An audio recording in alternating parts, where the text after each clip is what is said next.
there's this sort of dance around like how direct you are.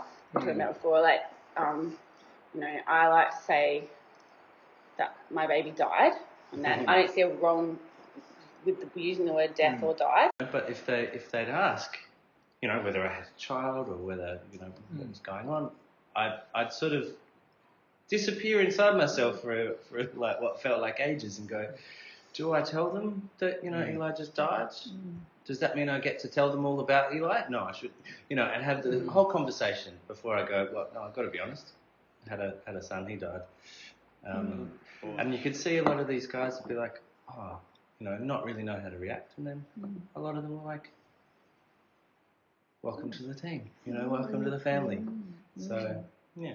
I think sometimes we need to provide that opportunity to people, because I can remember soon after Simon died, I saw this girl coming down the street whom I hadn't spoken to, and I knew she would have known. And I was thinking, she's rather be walking on the other side of the road so she didn't have to face me. So I said to her, oh, look, I presume you heard about Simon having died. And she said, oh, thank you for actually saying anything, because I didn't know what I was going to say to you when you came along, because I could see you coming. And I thought, that was a really good lesson to me. Do you think people are prepared for these conversations? Do you think in the broader community, do you think anyone is prepared for that conversation to happen? Look at our faces. No. I feel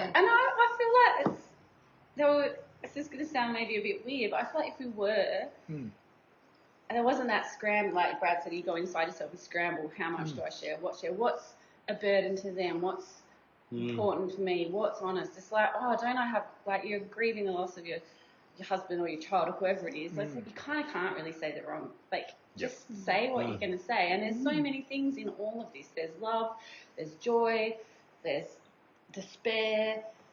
It's nice when people have compassion. Yeah. Maybe it's compassion. Yeah. Rather than sympathy. Or empathy, or whatever you like to call it. Compassion is the word.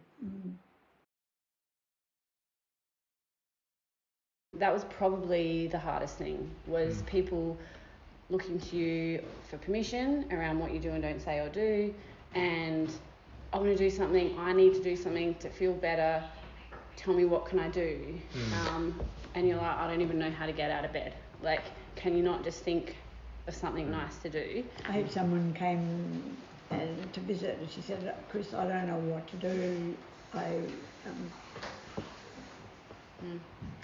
I'm speechless, but I brought the lawnmower. So she mowed the lawn. Yeah, we have a friend who marvellous. Came round and he's like, I'm no good with like sympathy cards and those kind of things, but I can help dig out your garden or put a trellis up. You're like, this is amazing. Even it's just like checking in, and that's we got these great things now as well. So you don't have to drive, but there is a difference. Okay, checking in what's needed, like thinking of you today. I'm here, I want to drop something off, or like, That's actually just one tiny little thing that I think is actually really important, is just someone flicking a message saying, I'm thinking of you today, because I think a lot of people don't, because they're like, I don't know what I can offer them, I don't know what I can do for them at this moment, but just, I think the one great thing we got was always feeling like, even if there was nothing happening, we were being held.